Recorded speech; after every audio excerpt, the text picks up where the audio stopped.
12, More Mouths to Feed. So the next day, Mr. Popper called an engineer and had a large freezing plant installed in the cellar and took Captain Cook and Greta down there to live.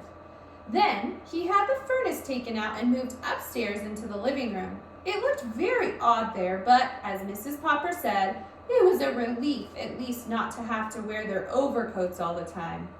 Mr. Popper was quite worried when he found that all these changes were going to be very expensive.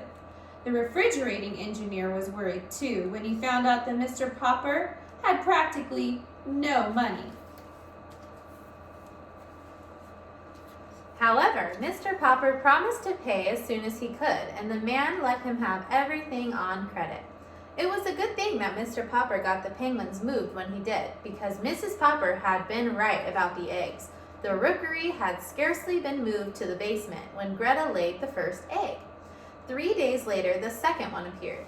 Since Mr. Popper knew that penguins lay only 2 eggs a season, he was astonished when a little later the third egg was found under Greta. Whether the change in climate had changed the penguins' breeding habits, Mr. Popper never knew, but every third day a new one would appear until there were 10 in all. Now penguin eggs are so large that the mother can sit on only 2 at a time, and this created quite a problem. Mr. Popper solved it, however, by distributing the extra eggs under hot water bottles and electric heating pads kept just at penguin body heat. The penguin chicks, when they began to hatch, were not so handsomely marked as their mother and father. They were fuzzy, droll little creatures who grew at tremendous rate. Captain Cook and Greta were kept very busy bringing food to them, though, and of course, the Poppers all helped too.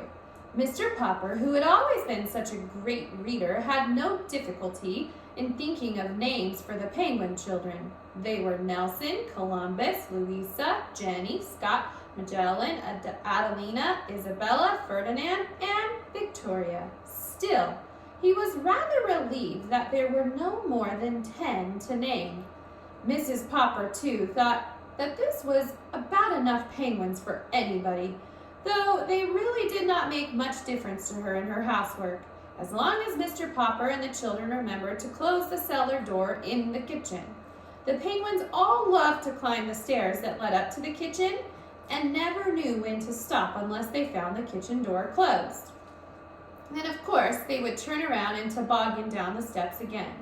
This made rather a curious noise sometimes when Mrs. Popper was working in the kitchen, but she got used to it as she had got used to so many other strange things this winter.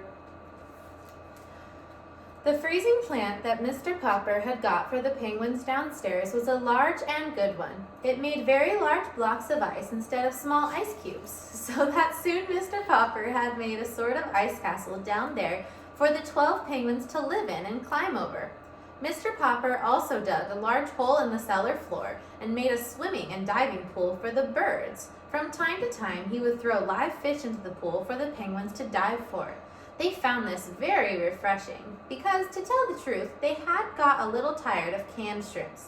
The live fish were specially ordered and were brought all the way from the coast in tank cars and glass boxes to 432 Proudfoot Avenue. Unfortunately, they were quite expensive. It was nice that there were so many penguins because when 2 of them, usually Nelson and Columbus, got into a fight and began to spar at each other with their flippers, the 10 other penguins would all crowd around to watch the fight and make encouraging remarks. This made a very interesting little scene. Mr. Popper also flooded a part of the cellar floor for an ice rink, and here the penguins often drilled like a sort of small army, in fantastic marching movements and parades around the ice. The penguin Louisa seemed especially fond of leading these marching drills. It was quite a sight to see them. After Mr. Popper had the idea of training Louisa to hold a small American flag in her beak while she proudly led the solemn parades, Janie and Bill would often bring their little friends home from school with them, and they would all go down and watch the penguins for hours. At night, instead of sitting and reading and smoking his pipe in the living room, which he had done before, Mr. Popper would put on his overcoat and take his things downstairs. There he would sit and read, with his mittens on, looking up from time to time to see what his pets were doing. He often thought about the cold, distant regions in which the little creatures really belonged. Often, too, he thought how different his life had been before the penguins had come to keep him occupied. It was January now, and already he dreaded to think of the time when spring would come, and he would have to leave them all day and go back to painting houses.